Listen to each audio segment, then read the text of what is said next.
Thank you for tuning in to the GSMC Basketball Podcast presented by the GSMC Sports Network. I am your host, Nelson, here on this very, very wonderful Friday afternoon. And it's very wonderful because today is, if you're in college, the last day of classes for at least a majority of the colleges, and finals are coming up. But the good news is that I don't have to worry about doing classes, meaning I'll have a lot more time to talk about basketball and a lot more time to actually look at the NBA playoffs and not worry about anything else outside of that would require a lot more importance. So I'm very excited for that. And not only that, we also have a lot to talk about in these first few segments. So the Knicks finally close out the series against the 76ers. And we're going to talk a lot about that game, as well as all the stories and who the Knicks are going to play in the next round. And then in the second segment, we're going to talk about the Bucks series against the Pacers, as well as they played their final game in Indiana as well and closed out the series. So we're going to talk a little bit about that. And then in the third segment, we're going to do a little playoff preview of the two elimination games that are going to be going down later tonight. Two very big games against two very good teams. And they're both, ironically, both of the teams are in sort of the mid-tier of their conference, where it's they're the fourth and the fifth seed. So before I begin, I'd like to remind everybody to please go ahead and use the link in the description to get your comments recognized, or the link displayed below the ticker on every single show segment. It is gsmcpodcast.net. Really helps the show, makes the show much more interactive between myself and you guys. gsmcpodcast.net. And with that out of the way, let's go right ahead and talk about the Knicks and their final series win against the Sixers. This was a very, very close first round matchup. It was way closer than what I thought it would be. The point differential between both of the teams, the total points that they all scored in every single game, the point difference was 1, and the Knicks were the team that ended up winning. So out of all the games, total points, when you add them all up for the teams, the Knicks scored 1 more points than Philly did. And when you add all of Jalen Brunson's points up in this game, or in all the games that he's had in this series, along with Joel Embiid, the difference is also 1 point. So this was a very, very neck-and-neck series, a lot closer than what I thought it would be going into the series. And I immediately thought that Joel Embiid was going to get swept, or at least win 1 game in 5. I did not expect them to push this to a 6-game series. But regardless, a win is a win is a win, and it's obviously a win for New York, who just cannot stop but love all of the tears from Philly that are coming right now, and all of the it adds on to the fact, because the Knicks also, they've kind of been restricted from entering into Philadelphia's arena, because the 4 owners, they bought 2,000 tickets to prevent 2,000 Knicks fans from attending it, but there were still a bunch of Knicks fans in those stands. They run very deep, and regardless, as said previously, the series was very, very close, and I really think that ultimate deciding factor to this series not being pushed to 7 games was that crowd. And that Knicks crowd over in Game 4. I think when they were in Philly the first time, it sort of rattled them. But once they were there the second time and the Knicks fans were taking over the entirety of the stadium, then I sort of felt, well, not the stadium, but the arena. I felt that sort of gave them a much more of an advantage because they were basically, it felt like they were basically playing a home game, especially when you take into account that Josh Hart, DiVincenzo, and Brunson all came from Villanova, which is considered a Philly school. In fact, I'm talking a lot more about New York than I'm really talking about Philly, who's in shambles right now. But Joel Embiid, he played very well in this elimination game. He ended with 39 points and 13 rebounds. Like, a lot of people are saying that, like, you can't really blame Embiid for this kind of thing, but, and this kind of loss. I'm going to... I'm very tempted to try and argue that simply because I genuinely just don't think this one performance completely absolves every other problem that he brought in for the Sixers. But regardless, like, his numbers, they were very, very good. Obviously, they were inflated because of his free throws and whatnot. But he did have very good numbers in the previous few playoff games, and he dropped 39 in the last game. He dropped 19 in game 6. He dropped not in game 6, game 5, 27 in game 4, 50 in game 3, 34 in game 2, and 29 in game 1. And, like, you know, those are really good numbers. So I wanted to try to argue that, but I definitely cannot, because Joel Embiid's numbers are just ridiculous, and there's really, like, it's really difficult to blame Embiid, especially like when he's putting out all of these numbers and putting up all of these numbers. But the problem is that even when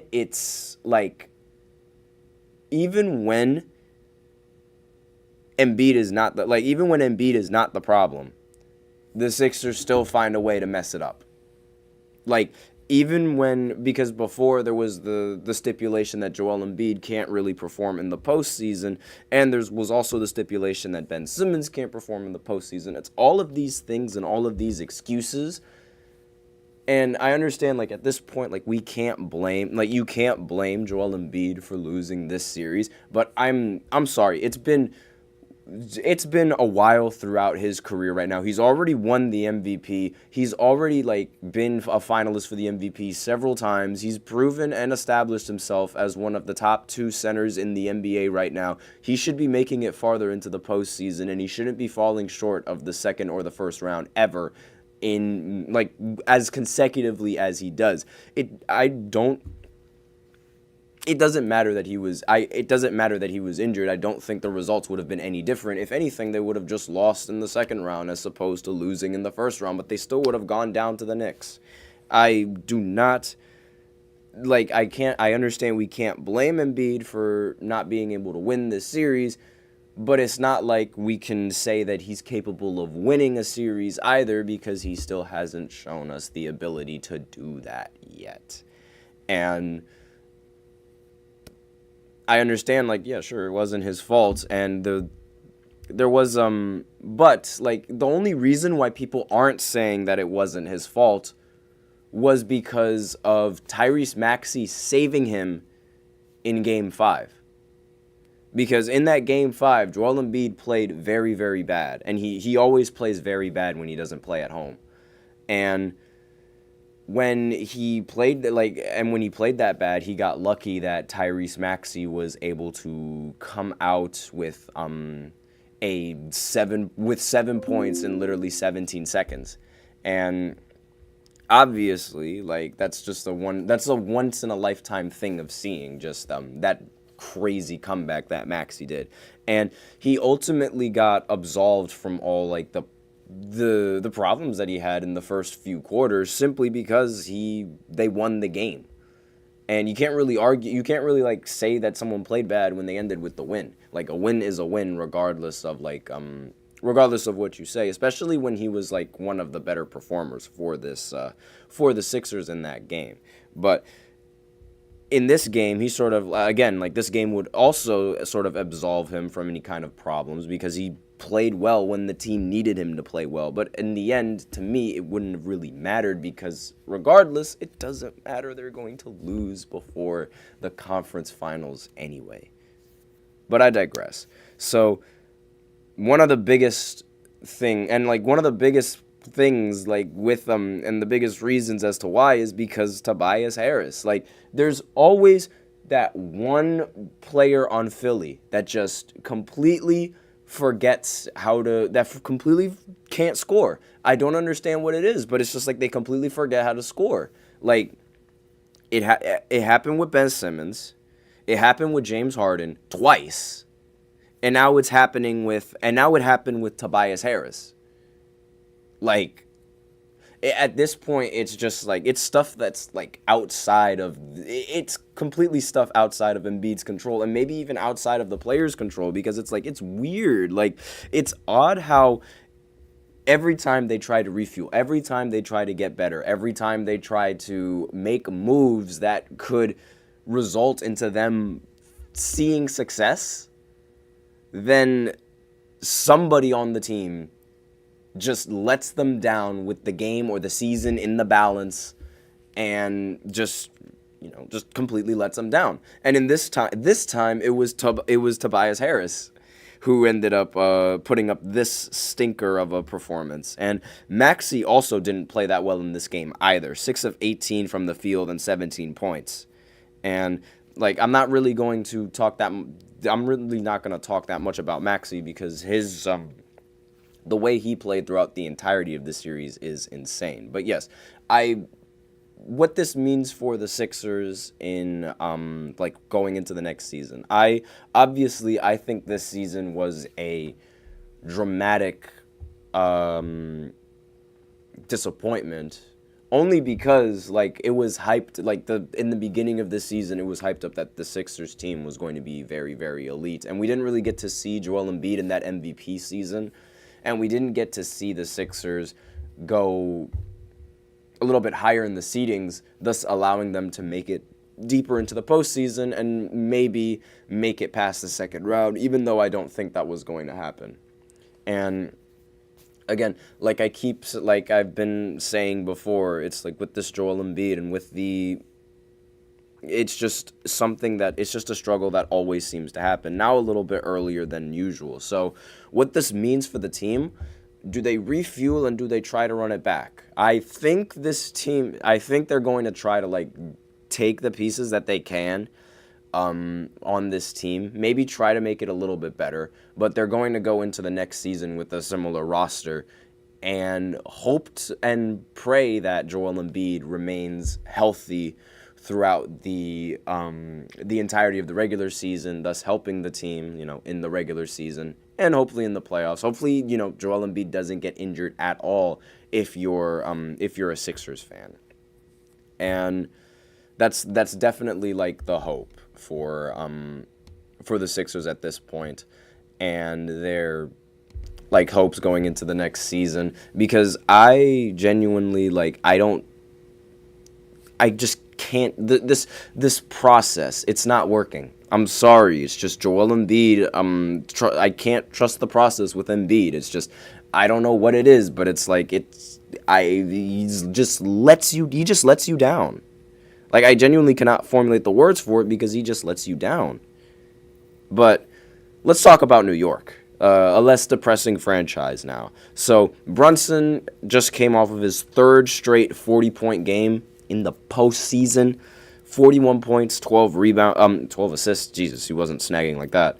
DiVincenzo ended the game with 23 points and 7 assists, and Josh Hart ended with 16 points, 14 rebounds, and 7 assists. So the Villanova boys were performing in this game in front of their home stadium as well. Like that stadium that the Sixers play in, that's also where Villanova has all their championship banners, and that's when all three of those players won in the since they are affiliated with that school, there was a picture of Jalen Brunson looking up at the rafters and looking at Villanova and just remembering the good old times when he was on that squad.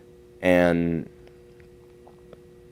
it's definitely a stab to the heart if you are Philly. It's just downpouring on Philly right now, because it's just these players, like, they came from, because Villanova is a Philly school, and they came from Philly, and it's like, boom, like, these guys just ended your season.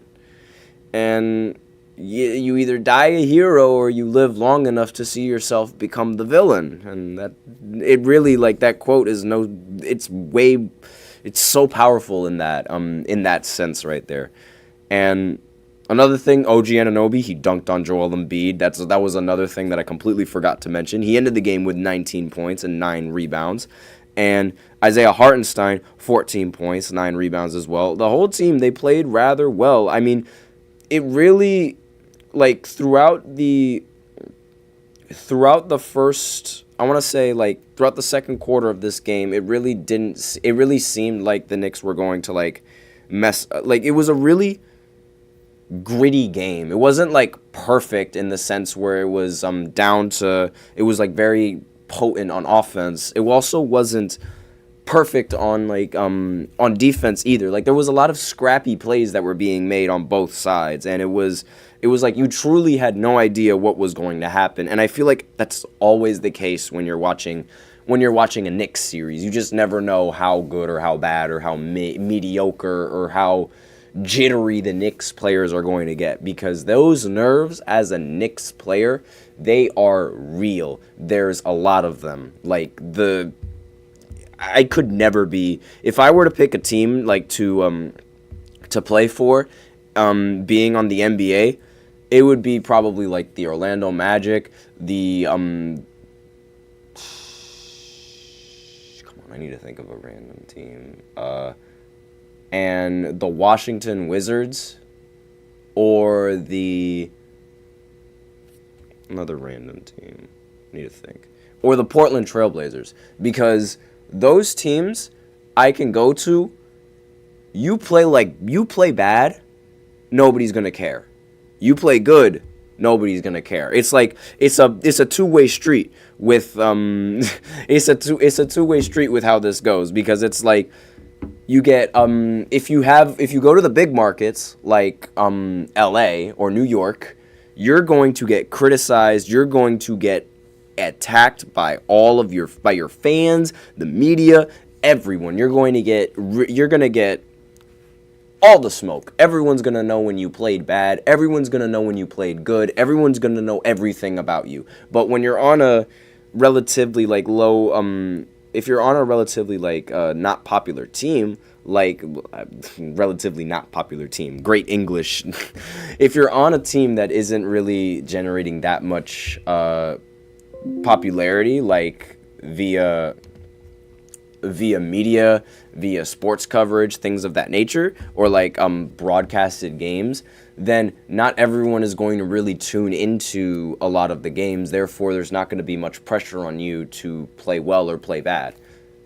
And, like, just look at the Cavs and the Magic series. I don't think there's been a single game from that series that has been nationally televised.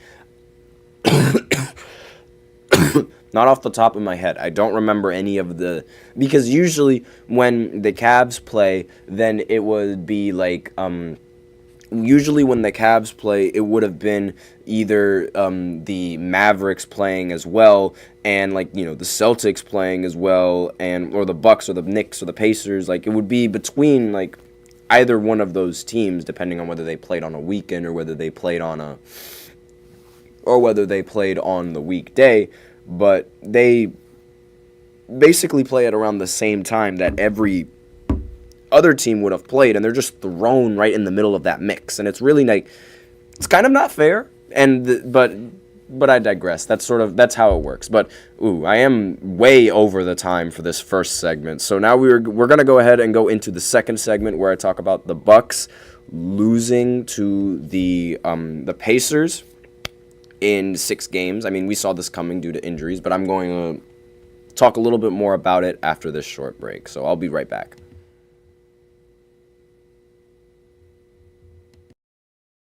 I feel like I'm losing my mind. Is everybody in the world blind? Please, Lord, give me a sign, a sign. I feel like I'm losing my mind. Is everybody in the world blind?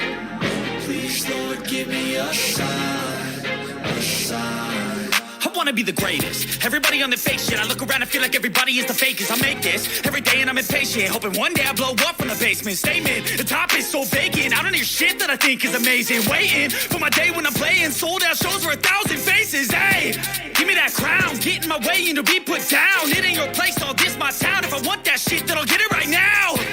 I'm losing it, the noose it fits. I'm losing shit, a stupid myth. You choose to live or choose to dip. You choose to fight or lose your grip and lose a gift. Oh, I feel like I'm losing my mind. Is everybody in the world blind? Please, Lord, give me a sign, a sign.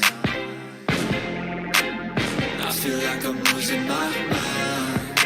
Is everybody in the world blind?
And we are back with the second segment of the GSMC Basketball Podcast presented by the GSMC Sports Network. And in this second segment, we are going to be talking about the Pacers series and their battle against the Bucks as they win in a blowout, 120-98. Before I begin, I'd like to remind everybody to please remember to use the link in the description or the link displayed below the ticker on every single show segment to tip and to donate or to get your comments recognized. Really helps the show, makes the show much more interactive. And with that out of the way, actually, you know what? Before I do that, I'm gonna just be right back because one of the lights just went out, and I'm gonna go ahead and turn it on. So I'll be back in 2 seconds, literally just 2 seconds.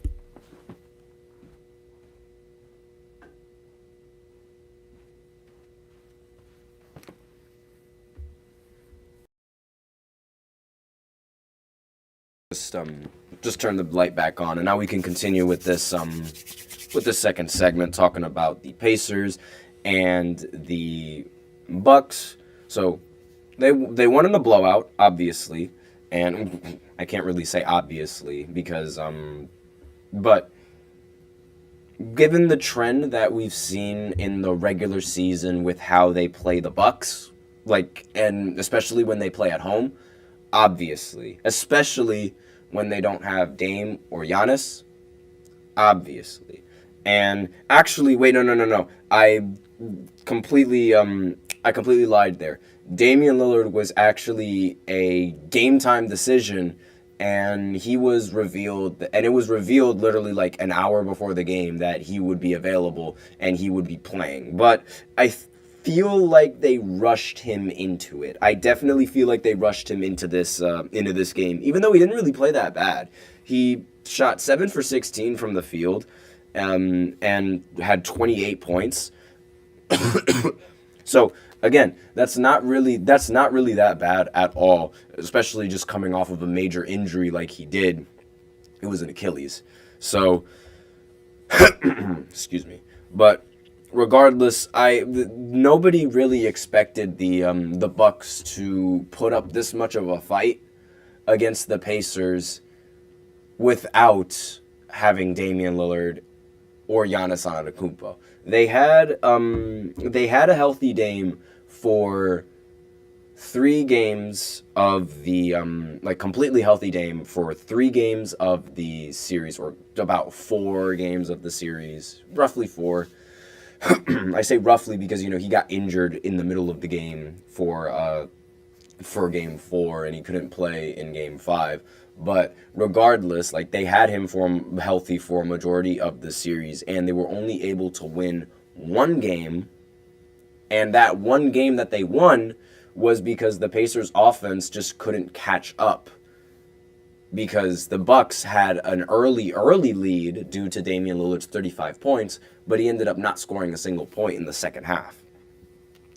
So obviously, this team, you can't really say that this team was a disappointment, but you also can't help but feel like this team was a disappointment either, because going into the playoffs, I wasn't even confident that the team was going to do well with or without Dame, with or without Giannis as well. Beat against the Pacers, I thought the Pacers were going to win in 7 games. I thought this series was going to go to 7, and because it was really close. But the Bucks, they aren't really, since 2021, they have not made it out of the first round at all. And that's obviously, it's unfortunate due to injuries, because that's, the main reason why they can't make it out of the postseason. But but in this particular case, I don't think that would have made, I don't think the injuries would have made any difference, strictly because of how the Doc Rivers has coached the Bucks in the regular season and things of that nature. That's literally the only reason as to why I don't think that. So going into, I'm just pulling up the box scores right now, trying to see who I have, and all right, so let's see. On the Pacers side, Halliburton ended the game with 17 and 10. Pascal Siakam ended the game with 19 and 4. Andrew Nembhard ended the game with 14. And that was, actually, I lied. There were a lot of scorers coming off of the bench coming in from this game. Obi Toppin and TJ McConnell were both of them. They ended the game combined 41 points. So McConnell ended with 20 and Obi Toppin ended with 21. Very good performance coming from those guys off the bench. Very much needed, especially in this elimination game. So for this series, I didn't give series awards for the Knicks and the Philly series, because I feel like everyone sort of knows who's gonna get what, who's gonna get what award, because it was fairly simple throughout that entire series if you watched it. But I'll give the series MVP would go to Jalen Brunson. The finals LeBron would obviously go to Joel Embiid. And then the 6th man of the series would probably, for the Sixers, I need to think, because, Kelly Oubre, he wasn't really that good. He did not come off the bench either. And I would give it to Buddy Hield, but I honestly think Batum is probably the only really good option for 6 man of the series, because the Knicks and their rotations, they never, ever rest their starters. I swear, never. And let's see. So next, the important player to recognize for both for the series between the Knicks and the Sixers is Nick Batum and Buddy Hield. They both played very well in game 6, when they just didn't, especially Buddy Hield in particular, he didn't really show up in the series at all up until then. And it really threw me for a loop, because I was so now this man want to start making a bunch of 3-pointers. But I digress. And let's see, another man of the hour. I mean, I could also give Maxi. We could give it to Maxi. We could give it to Josh Hart too, for the who the outstanding player is for the for both sides. I mean, I'd probably. I mean, you know what? I think that might have to go to Brunson yet again. I mean, 3 straight games dropping 40 points. I mean, every single one of those 40-point games was incredibly valuable. So I really it's got to be Jalen Brunson's back-to-back 40-point games. So now we're going to go to the season award for the Pacers. So the series MVP is Tyrese Halliburton. Now, I went with this pick because that was literally the only option. Like, his averages by far are the best on the team, and they are by far like the best that he could have given, and there's like really nothing that you can complain about with these numbers. However, he has fallen off from what I thought he was. I thought he could be a star premier point guard in this league, but he's sort of fallen off a little bit since the in-season tournament. But I digress on that. So at least, and especially like since unlike LeBron and the Lakers, they were able to make it past the first round. But regardless, those were his numbers, and it's not really like much to really think about when you look at those numbers. 44, 30, 86 shooting splits. His on-off numbers are plus 8.7 when he's on and minus 10 when he's off. The finals LeBron goes to Chris Middleton, and they obviously wouldn't have been able to win half of their games without him. And literally, they wouldn't have been able to win half of their games in this series without him. Because in game 5, they surprisingly won, and then I just completely did not expect them to win whatsoever. But he averaged 24, 9, and 4 with 2 turnovers, as well as, I don't know why I bothered mentioning those 2 turnovers, that's my bad, with 48, 36, and 90 shooting splits, which is 58.2% true shooting.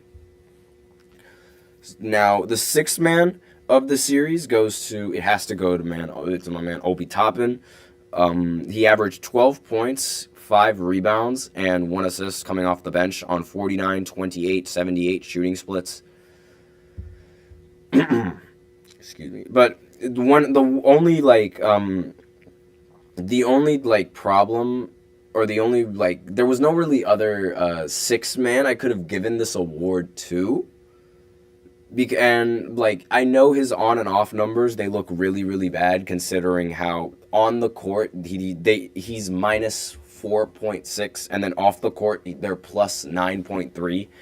So, obviously, that's a little bit that might not be a good pick, but I think, those raw numbers that he averages are good enough. So, next is the I didn't talk about it in the last playoff series, but the award that goes to the player that played really bad in the worst possible time. And obviously, I have an award I have the finals MVP, I have the finals LeBron, and so now we have the Ish Smith, if you will, or the Diago Splitter, the Rasho Nesterovic, the Kwame Brown of the awards. The Kwame Brown Award. How about that? So, but no disrespect to any of those players or anything like that. Just doing a bunch of banter. So, one of the more disappointing, there wasn't really a disappointing player in this series for the Bucks or the Pacers. It was more so just the disappointment of the fact that we didn't get to see Giannis and Dame healthy in this series, and how, a healthy Bucks team would look going head to head against a healthy Pacers team. So I just didn't think it was fair.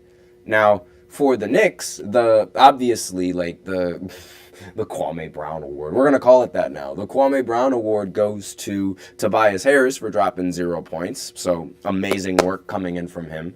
But I don't really, you know me, I don't really like talking down about these players because it like sort of mitigates the good that they do. So and it sort of downplays the good that they do. But over something like this, I think I feel like I could be a little bit lenient towards it, but I'm not going to do it every single time, obviously, because I genuinely don't like it. But if a player plays really, really bad and they were a key, pivotal piece to that team, I feel like that should be mentioned, at least in some degree. Like, it should be mentioned in some degree, but like, I won't talk bad about it all the time. Next, we have the stand-up players that I wanted to mention. They're Miles Turner. He ended up dropping 29 points and 9 rebounds in games 3 and 4 to go up 2-1 and then to go up 3-1. So obviously very, very important. Along with TJ McConnell and Obi Toppin, they both played very well in the elimination game. TJ McConnell specifically, he ended the game with 20 points and 9 assists with a team high plus 22 in the box plus minus in a closeout game. Actually, it was a closeout game 5, excuse me.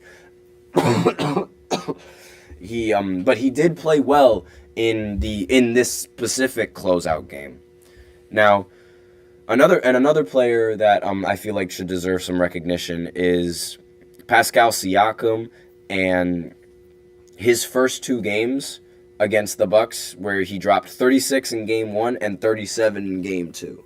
So that's all I have for these for this series. So now and we are well over the time. So now I will go ahead and go into the third segment where I talk about the Dallas Mavericks and their playoff series, as well as the Cavs and their playoff series, because those are the 2 teams that are going to be playing, and those are the 2 teams that are going to be trying to compete or to win in this elimination game. So I will be right back after this short break. Looking for your daily fix of sports talk without having to pay for it? GSMC Sports Network is available on YouTube. Just search GSMC Sports Network. Get your fix of daily sports talk shows on YouTube, absolutely free. NFL, college football, NBA, MLB, MMA, UFC, fantasy football, and so much more.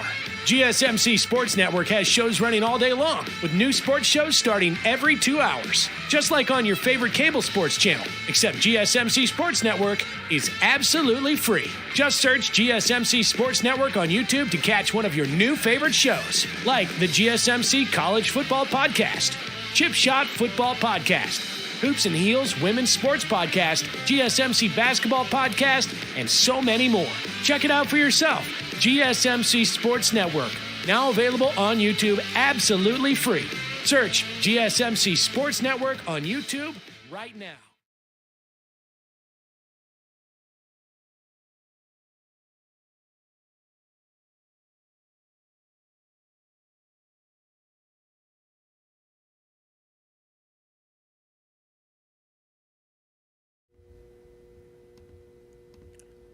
And we are back with the third segment of the GSMC Basketball Podcast presented by the GSMC Sports Network. And in this third segment, we're going to be doing a playoff preview of all of the games that are going to be going down tonight, and just talk a little bit about them, just see like who I think is going to come out winning, and see just, you know, who I think is going to win the series, and just talk about it. So obviously the Clippers are going to be fighting for their life in this next series, in this next game going up against the Mavericks, because now the Mavericks, they have the advantage in terms of games and the advantage in terms of home court advantage. So now the Clippers, they have to worry about playing in Dallas territory for this game 6, and they also have to worry about this potentially being their season on the line. Now, obviously, like, this is a lot of pressure. Hiccups, excuse me. But obviously, this is a lot of pressure for a team that is notorious for struggling in these kinds of situations, and a team that is just like prone to blowing these kinds of leads. And well, not even leads, like is prone to losing in series when they should win. And this is a very, very pivotal game for both teams, I think, because both teams are fighting for something bigger than obviously, like, it's a little bit cliche to say they're fighting for something bigger than themselves, but honestly, a lot of them are fighting for themselves now that I really think about it. But hold on, just 1 second real quick. Okay, so and I'll explain like what I mean by like they're all fighting for their reputations and things like that, and like them for themselves. What I mean by that is that, okay, first of all, I'm getting absolutely zero service, so that's always fantastic. But regardless, like, they're fighting for themselves in the sense that all of these players that are on the Clippers, like right now, the James Harden, Paul George, and Russell Westbrook, all of those guys, they have everything in their career that they could really want. Well, except Paul George, who might want an MVP. But the one thing that they do not have is a championship. They have not been able to get over that championship hump. And this right here was in the season, and during the regular season, this team was thought of to be the team that could do it. Mid-season, when the Clippers were rolling and they were on a roll, they were being talked about as being one of the best teams in the NBA right now after getting James Harden in that trade. And because now that you added James Harden, you were able to get you were able to get Westbrook to come off the bench, and then you're able to have Harden run the offense with both Paul George and Kawhi Leonard, and it sounds really good in your head and things like that. But so far, when it's been put into practice, it just hasn't delivered, especially when you consider the fact that Kawhi Leonard is injured, not helping the team in the slightest whatsoever. But regardless of the injury and regardless of the fact that Kawhi Leonard is not going to be available for Game 6, just saying that just made me realize, wow, Kawhi Leonard is not going to be available for Game 6. So what are the Clippers going to do? Like, it's really, and that's why I say they're fighting for their reputation, because these three players, they, like I've said in the last podcast, they all have a tendency of just failing in moments where the game's in the balance, and they all just, it happens to every single one of them at some point in the postseason. And it's every single season with James Harden. It's only up until recently where it's been Paul George and Russell Westbrook. And even then, Paul George has somewhat gotten better at handling these situations. And I can't even say that because he played really, really bad in Game 5. So with all of that in mind, like, these guys are playing for that reputation that, like, we are playoff players. We are Hall of Famers. We need that ring. And it's like the ring culture. It's like, they need that ring. Kawhi is the only one out of all of those superstars that has that ring, and nothing really left to prove other than maybe, of course, win an MVP, which is the only thing it's kind of funny. Like, Kawhi and like Russ and Harden, they both got the MVP over Kawhi, but Kawhi got the rings in the finals MVPs over both of them, which essentially makes Kawhi better by default in the eyes of everyone else. So it's like, what happens if you give Harden or Russ a ring as well? Where do they fall into that? Scenario? But I digress. So that's who they're fighting for. Now, Luka, on the other hand, and the Dallas Mavericks, they're fighting for just so they don't lose to the Clippers again.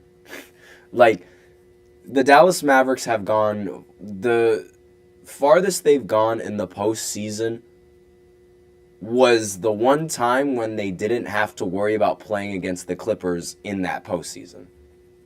They made it all the way to the Western Conference Finals, and it seems like every single time they are Western Conference Finals bound, but it's just they run into the Clippers in the first round like every single time, and every single time they've lost. Luka might play phenomenally against those Clippers, but it doesn't matter. They lose every single time. Like, it's inevitable. Dread it, run from it, destiny still arrives. And now is their opportunity to get over this hump of being able to beat the Clippers, because this isn't the first time that the Dallas Mavericks have been put in this exact same scenario before. Not last year, the year before, when they played not even the year before the year before yeah, that's going to confuse a lot of people, but in the year after the bubble, so 2021, those years, there's so much, they're like, after the bubble, the years are like such a blur to me. I don't know if I'm the only one that feels like it, if that feels like that, but all the years, they're just like a blur to me after the bubble. But regardless, in 2021, I believe, the year before they got Kyrie Irving, and the year before they made it super far in the postseason when they lost to the Clippers. They started out the series 2-0. Again, this was also the series where it took all the way up until Game 7 for one team to win a home game. And lo and behold, that team was the Clippers. And I talk about the fact that the Mavericks were already put in this exact same situation before. And that's because literally like 2 years before, they were up 3-2. Then they went over to Dallas. And then they lost the game in Dallas. And because of that, because of how the series was, it was a really weird series where it was like every single time the away team would win. And we had no one had any idea who was going to win in Game 7. But it ended up being the Clippers that ended up prevailing and coming in clutch when the Mavs didn't come in clutch to close out that series in Game 6 or in Game 7. So, like, that's the hump that the Mavericks have to get over, and what they're expected to do in the postseason now that they have Kyrie Irving and now that they seem to have a solid team. So if they can't get over this hump, like if they can't win out the series here, then there might be like the honeymoon period for Luka might be over. And what I mean by that is, like, by honeymoon, I feel like there's a lot of whenever a star player develops, then there's a brief period where they get a lot of love from fans and a lot of respect for their game. But then there comes a point to where if they're not winning, or if they're not making it far, or if they keep doing and repeating the same mistakes over and over and over again, then it's going to like move from being liked to being hated. And being, obviously, like, a lot of people would rather be loved than to be hated on, but regardless, like, that's what I mean by the honeymoon, where it's like there's a point in time where if you're not winning, a lot of the fans are gonna lose the respect towards you. And is it unfair? A little bit, yes, but that's just how it works. So with that, we are out of time for this third segment. So now I will be going ahead into the fourth segment, where it's going to be a little bit of a shorter fourth segment. What I'm going to do is, since we do only have one playoff series left, I'm going to do a preview of the next round and the teams that I think are going to come out of the second round and move on to their conference finals, their respective conference finals. So I will be right back after this short break.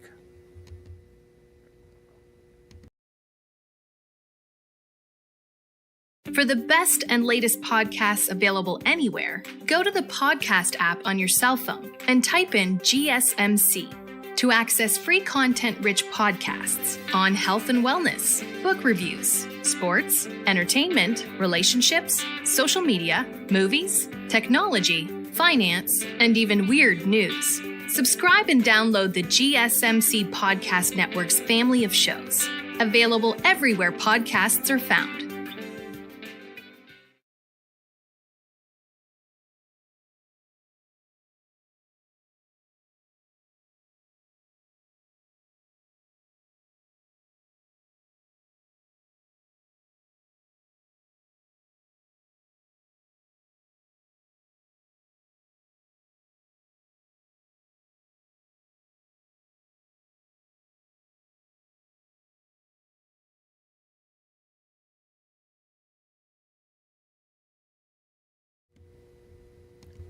And we are back with the fourth segment of the GSMC Basketball Podcast presented by the GSMC Sports Network. And in this fourth segment, we are going to be talking about the second round of the playoffs and the matchups that I'm expecting and like who I think is going to end up coming out.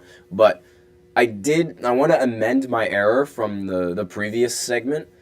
I said we only had one playoff series left. I lied. We have two left because the Cavs and the Magic, I completely forgot that they were playing their game today.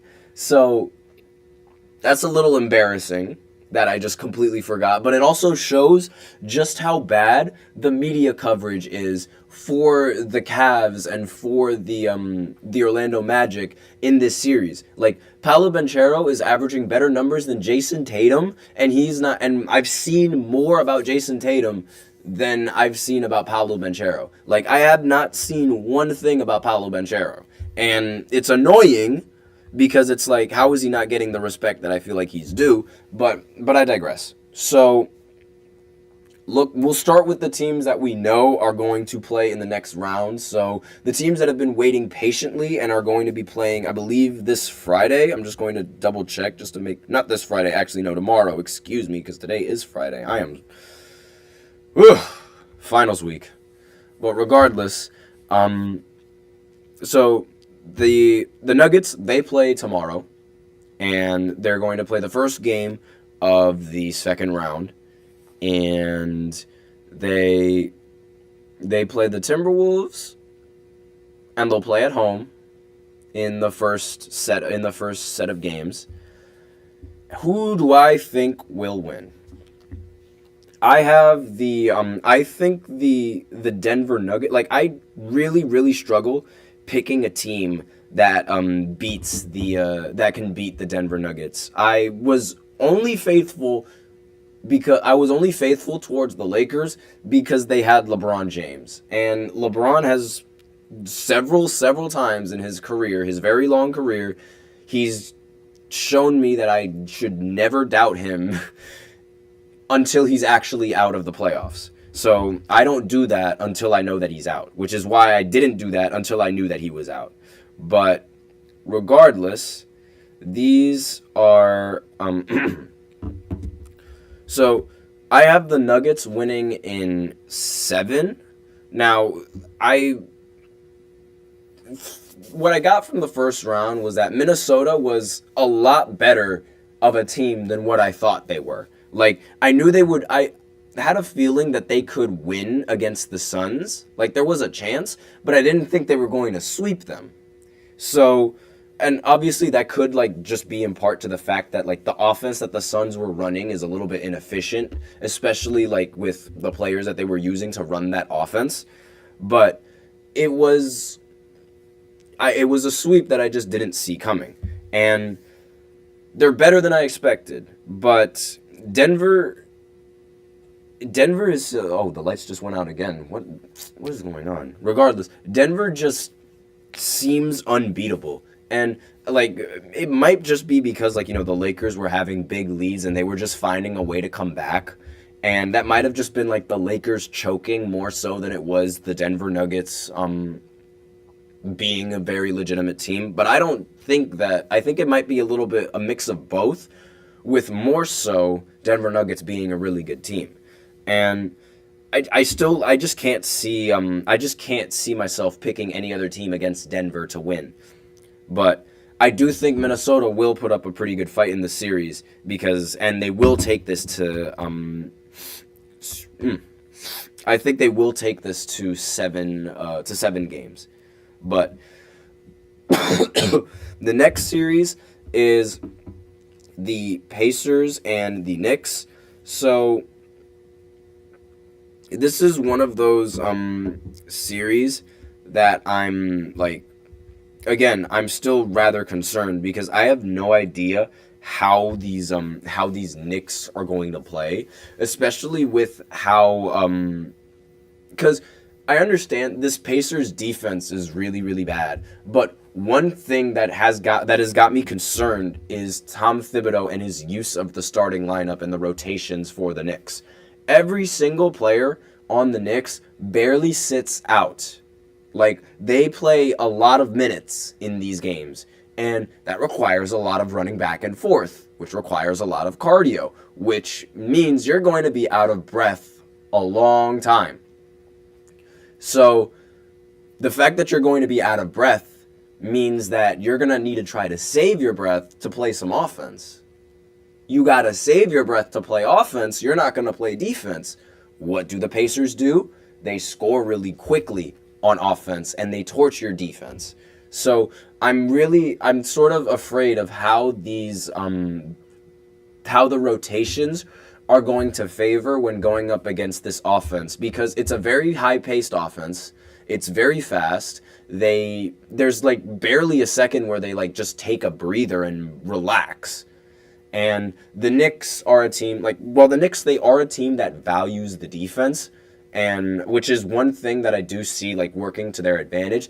I genuinely don't know whether or not they can keep up with the pace 24/7 up and down the field, up and down the court all the time. Field, court, I intermingle with those two. I don't know like how they're going to do that. Like, it just sounds like a lot to ask for 5 athletes to just run back and forth, back and forth, back and forth, and expect to play 100% every single second. Because in the playoffs, usually the pace, it slows down just a little bit. It becomes more of a half-court game. But with these Pacers, they were just saying, nope, throw the ball down court, and they still haven't given up with that high-paced offense. Obviously, there are more instances where it's like, okay, let's relax, let's slow down a little bit. But that doesn't really happen. That's not really the case in most of these times. And I'm really skeptical of how the lineup and the rotations are going to work. More so how the rotations are going to work as opposed to the lineup.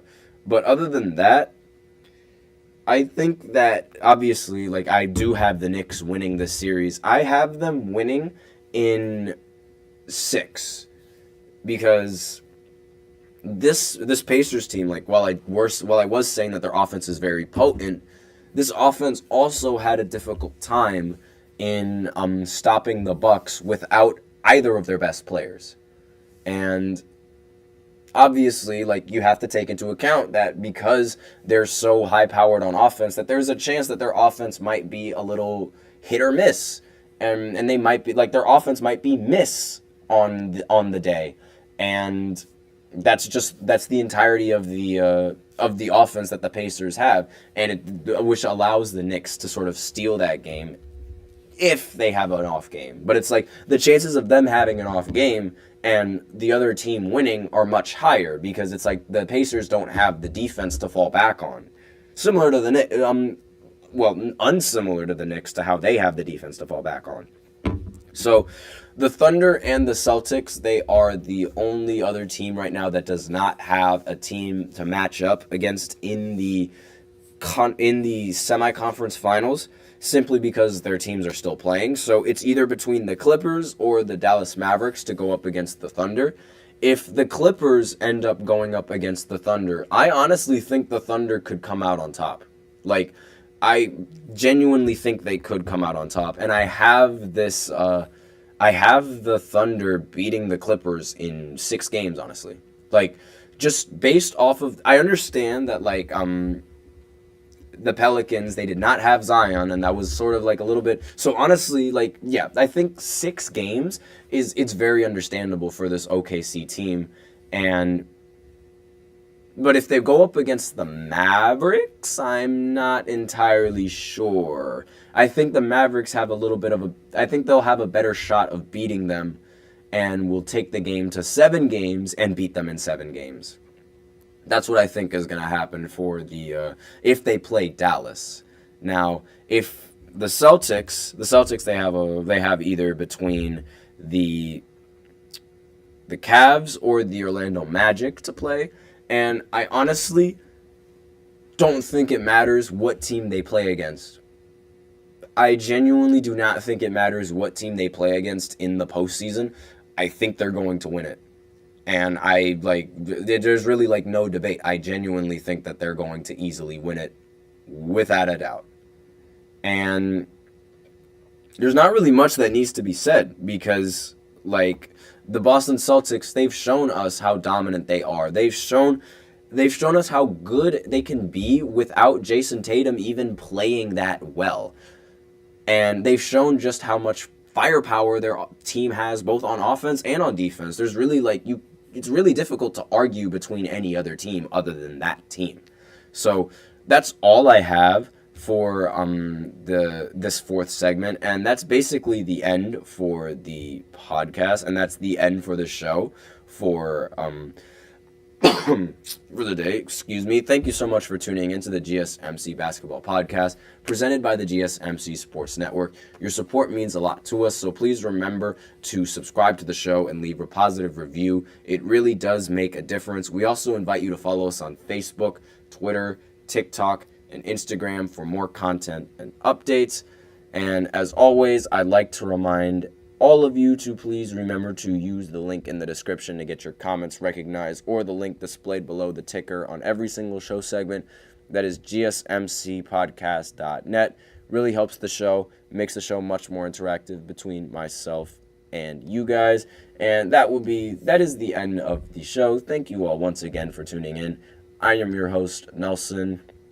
And as always, take care. I will see you guys back on Monday with a full recap ready for all of the playoff games that are going to be going down over the weekend.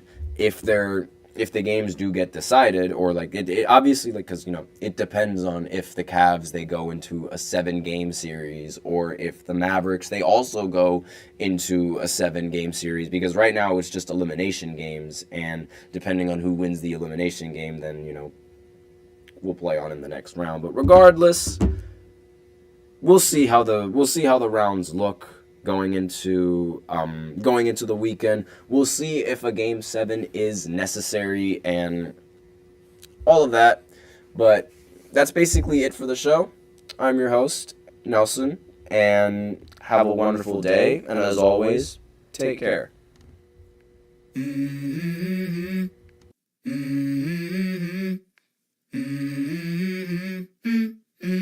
Let's go. I wake up to a little bit of drool on my pillow, feel like it's gonna be a bad day. Yeah, I'm tired of shit, and the coffee ain't hit yet.